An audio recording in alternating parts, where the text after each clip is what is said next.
Bonjour à tous. Aujourd'hui, nous allons voir un petit résumé sur les fonctions grammaticales et les natures.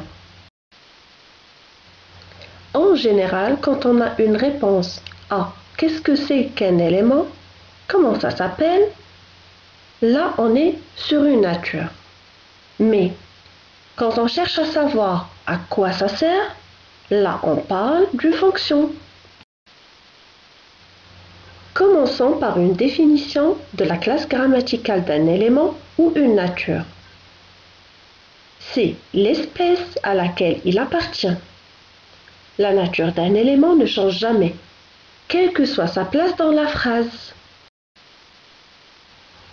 Regardons ensemble le schéma qui résume les différentes catégories des classes grammaticales. Pour la nature des mots variables, on a les déterminants, les noms, les adjectifs, les pronoms et les verbes. Par exemple, pour le déterminant plus nom peut donner un groupe nominal. Passons aux mots invariables. On a les prépositions, les conjonctions, les interjections et les adverbes. Et comme nous le savons tous, le groupe nominal, s'il est précédé par une préposition, on dit qu'il s'agit d'un groupe nominal prépositionnel. Prenons un exemple. Le chien de ma grand-mère a mordu le facteur qui sonnait à la porte. On commence par le chien de ma grand-mère. Si vous le remarquez, il n'y a pas de verbe conjugué. C'est un groupe nominal dont la fonction grammaticale est le sujet du verbe mordre. Passons à la partie qui sonnait à la porte.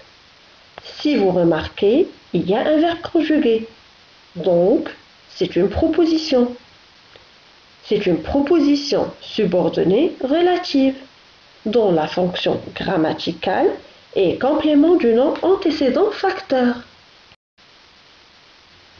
Passons à la fonction grammaticale d'un élément. C'est le rôle qu'un mot joue dans la phrase.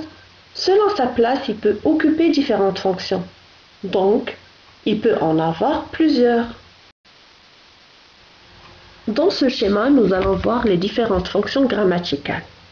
On commence par celles qui sont en rapport avec le nom, comme l'épithète du nom, le complément du nom et la position. En deuxième lieu vient celles qui sont en rapport avec le verbe, comme le sujet, le complément d'objet direct et indirect du verbe, le complément d'agent et l'attribut du sujet. Et à la fin vient celles qui sont en rapport avec la phrase, comme les compléments circonstanciels. Prenons quelques exemples. On commence par le premier. Le chien court après le chat. Sa fonction est le sujet du verbe courir.